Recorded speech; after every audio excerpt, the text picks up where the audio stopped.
Salut, c'est Charlot, TTP à l'École secondaire du Tournesol. Aujourd'hui, dans le fond, je te fais une capsule pour te montrer pour te montrer en fait c'est quoi les différents outils de dessin qu'on retrouve dans le logiciel de CAO Onshape qu'on utilise à l'école. Dans le fond, un outil de dessin, c'est les outils qui te permettent de créer des formes sur ton espace 3D dans le but de générer une pièce à la fin. Contrairement à Tinkercad, mettons que c'est toujours des formes qui sont déjà en 3 dimensions. Onshape, tu commences à dessiner en 2 dimensions. Donc, ça te prend un outil de dessin pour créer tes formes en 2D. Aujourd'hui, on va pouvoir regarder tout ça ensemble. Dans le fond, pour dessiner, on va commencer par se créer une esquisse. Donc, en haut à gauche, on a l'onglet Esquisse. On clique dessus. Sélectionner un plan. Bon, pour aujourd'hui, je vais juste prendre le plan de face. C'est pas super important, là. Donc, je sélectionne un plan, je fais N sur mon clavier pour mettre droit au plan. Donc, les outils de dessin, là, c'est dans la barre d'outils en haut, là. C'est pas toute la barre, là, mais c'est c'est de la ligne jusqu'au A, dans le fond. C'est tous des outils qui servent à créer une forme en 2 dimensions. Premier outil qu'on va voir ensemble, c'est la ligne, qui est la plus simple de tous. La ligne, dans le fond, je clique dessus pour la sélectionner. Et ensuite, je clique n'importe où sur mon esquisse pour commencer, puis je peux créer des lignes autant que ça me tente. Let's go! Puis quand je suis tanné, je fais Escape sur mon clavier. Donc, ça arrête la fonction. Et maintenant, chose qu'il faut que tu saches, dans le fond, c'est qu'il faut toujours que ta forme soit fermée pour pouvoir aller créer une forme 3D avec le dessin que tu viens de faire. Donc là, mon dessin était ouvert, ça ne fonctionnerait pas. Je vais juste aller la fermer. Puis là, on voit le dessin devient en gris plus foncé un peu. Donc, ma forme, elle est bien fermée. Si je sortais de là, puis je voulais aller créer un volume sur ce dessin, là, on voit que ça fonctionne. Par contre, si je retourne dans mon esquisse et je supprime une ligne, et je retourne pour essayer de faire une extrusion, là, on voit, je ne peux pas sélectionner de face ou de zone à extruder. Donc ça veut dire que mon dessin est ouvert. C'est une petite astuce comme ça. Donc ça, c'était la fonction ligne.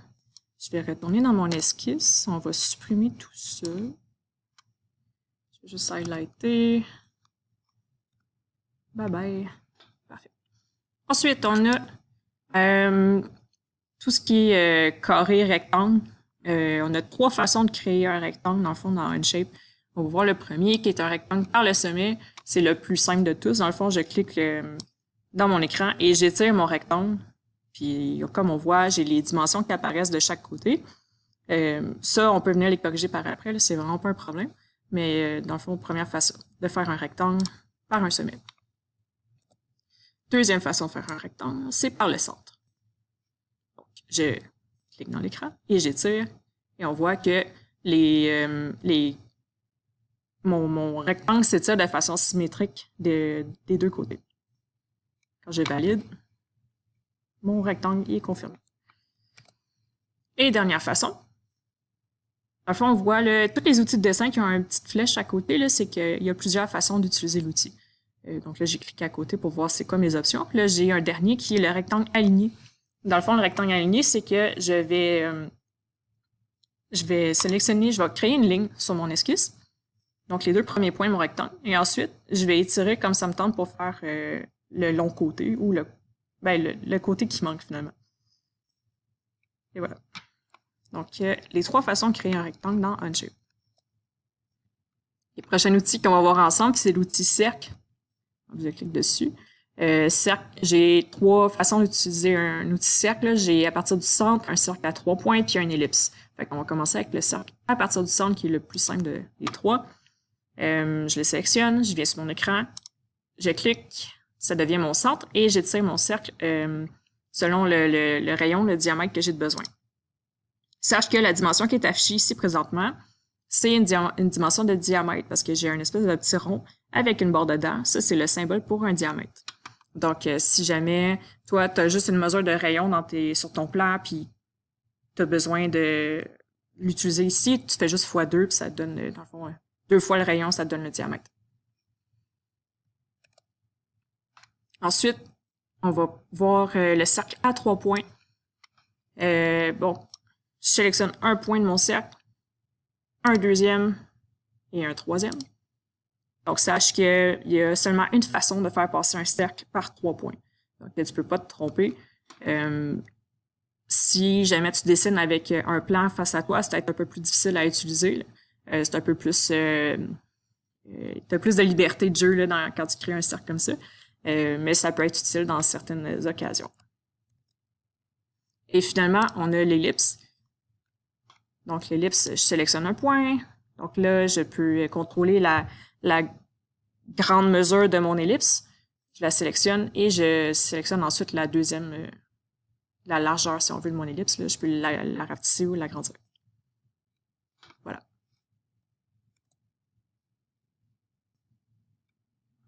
Le prochain outil, un peu dans le même sens, c'est un arc de cercle. Donc, je peux créer un arc avec 3 points, un arc qui est tangent à une ligne, un arc à partir du centre et un arc qui est conique. Donc, premièrement, l'arc à 3 points, je sélectionne mon premier point de l'arc, ensuite mon dernier point de l'arc, et finalement, je contrôle le rayon, donc le centre. Donc, là, on voit une mesure de rayon qui est affichée. Donc, souvent sur ton plan, ça va être inscrit. Tu vas pouvoir sélectionner le point du centre de ton arc et venir mettre une dimension là, comme tu en as besoin pour ton rayon. Donc, si j'ai besoin d'un rayon de, je sais pas, disons 25. Et voilà. Ça vient de se contrôler. Premier outil. Ensuite, on a l'arc qui est tangent. Un arc qui est tangent, c'est, on voit, tu vas pouvoir le voir en maths, peut-être que c'est déjà fait ou peut-être que ça va venir, là. La transition entre la ligne et l'arc de cercle, elle va être fluide. Donc, il y aura pas vraiment, tu verras pas la transition entre les deux. Quand on parle d'une tangente, c'est quand tu as une ligne qui se rapproche d'un cercle, la tangente, c'est le point à laquelle ta ligne va toucher à ton arc. Comme si je regarde sur mon image ici, là, j'ai juste tapé tangent sur Google. Tu vois, il y a un point entre l'arc de cercle et ta ligne. Donc ça, c'est la tangente de ton arc de cercle. Donc, je sélectionne... Dans le fond, cet outil-là, pour fonctionner, il faut que tu aies une ligne qui est déjà créée. Donc, je vais en créer une pour montrer. Arc tangent. Donc, là, je sélectionne le dernier point de ma ligne. Et ça me montre un arc de cercle. Donc, je le mets comme j'ai besoin. Pour contrôler le rayon, je peux venir me mettre une cote. Et finalement, pour te montrer, je vais créer une autre ligne à partir d'ici. Là, tu vois, ma ligne, là, je peux la faire à peu près n'importe comment. Et elle n'est pas tangente par rapport à mon arc de cercle. On voit que la transition n'est pas fluide comme le premier. Tu vois ici, là, il n'y a pas de transition entre les deux. La ligne est super belle, elle est très droite. Tandis qu'ici, j'ai un angle qui s'est créé. Et moi, j'ai envie de ne pas avoir d'angle, disons. Donc, petite astuce, à côté de l'outil cote, j'ai un outil pour... c'est toutes des contraintes que je peux venir appliquer à mon dessin. Et j'ai une contrainte qui s'appelle une tangente. Ça dit établir une relation de tangence entre deux entités d'esquisse. Donc là, je clique dessus. Je sélectionne premièrement mon arc de cercle et ensuite ma ligne. Et comme tu vois, maintenant, ma ligne est tangente à mon arc de cercle. La transition est super belle et c'est ça que j'avais besoin. Donc voilà pour l'outil tangent. Là, je vais enlever tout ça. Et on regarde le dernier qui... Ah non, excuse, il y a arc à partir d'un centre. Dans le fond, c'est comme le cercle à partir du centre. Là, je sélectionne mon centre en premier. Ensuite, je définis mon rayon et je définis la longueur de mon arc. Donc, il est très simple à utiliser, celui-là. Il me reste l'arc qui est conique. Là, dans le fond, je sélectionne mon premier point, mon dernier point. Et finalement, ça me crée une parabole. Peut-être que tu vas pouvoir le voir en maths, comment utiliser la valeur qui est ici, qui est la valeur ρ. Personnellement, je m'y connais pas assez. Je sais que la valeur ρ doit être entre 0 et 1. Puis, dans le fond, je vais l'écrire là. Plus ta valeur de ρ est grande, donc plus elle est proche de 1, plus ta parabole va être prononcée. Donc, si je mets, disons, 0.8, comme tu vois, ma parabole est plus grande. Par contre, si je mets une valeur de roue qui est plus basse, 0.2, ma parabole, elle est plus basse.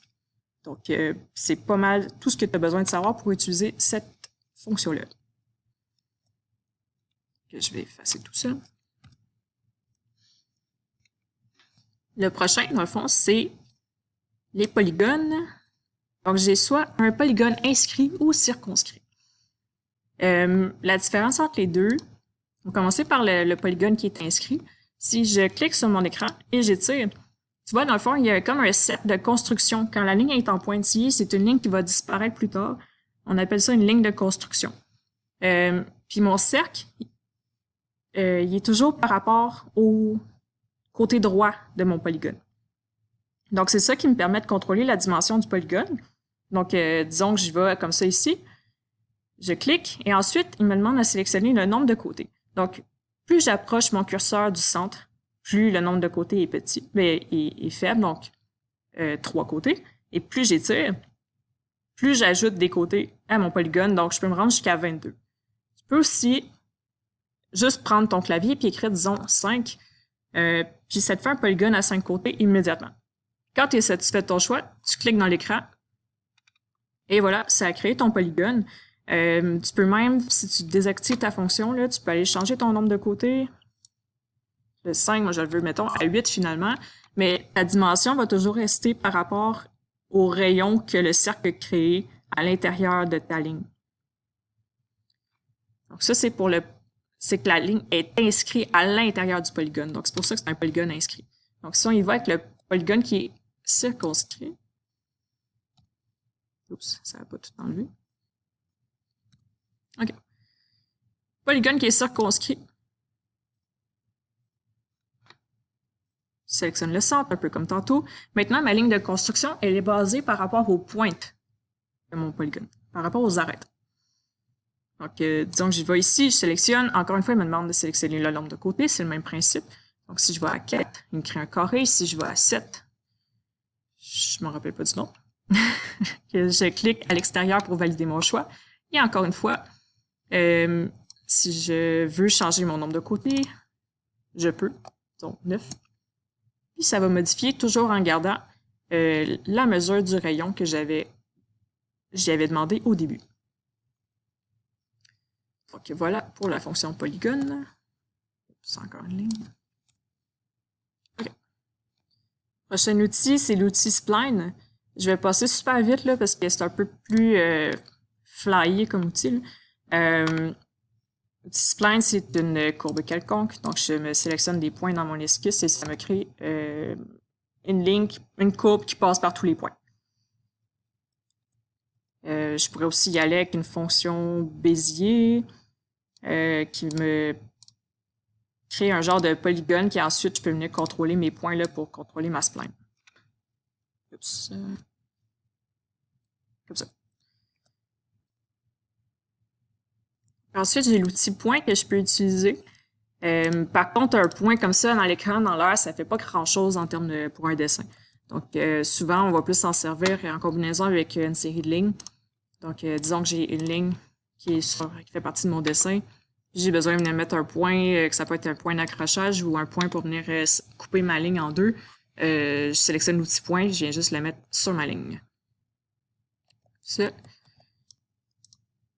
j'ai l'outil texte qui est quand même intéressant. Dans le fond, je commence par ouvrir une boîte de texte où est-ce que je voudrais avoir ce que je vais écrire. J'écris, disons, allô. Ensuite, dans la quadrille gris, c'est la façon exactement que ça va apparaître sur mon dessin. Donc, je peux mettre un caractère gras, je peux mettre un italique, je peux flipper à l'horizontale, à la verticale. Je peux changer la calligraphie aussi. Puis, quand j'ai fini, je fais le crochet vert pour valider. Et voilà, mon texte s'affiche. Finalement, il y a l'outil construction que j'aimerais te montrer. Donc, je vais laisser mon halo là, ça ne dérange pas. Là. Une ligne de construction, c'est une ligne qui apparaîtra pas sur mon dessin, qui me permet juste à m'aider à créer une forme. Elle apparaît en pointillé comme c'est ici. Donc, je sélectionne l'outil ligne de construction. Donc, présentement, je peux rien faire avec. Il faut que je sélectionne le deuxième outil aussi, là, qui est l'outil ligne, disons. Et voilà, ça me crée des lignes de construction. Donc, c'est pas mal tout pour moi pour les outils. J'espère que ça t'a aidé. Puis on se voit dans une prochaine capsule.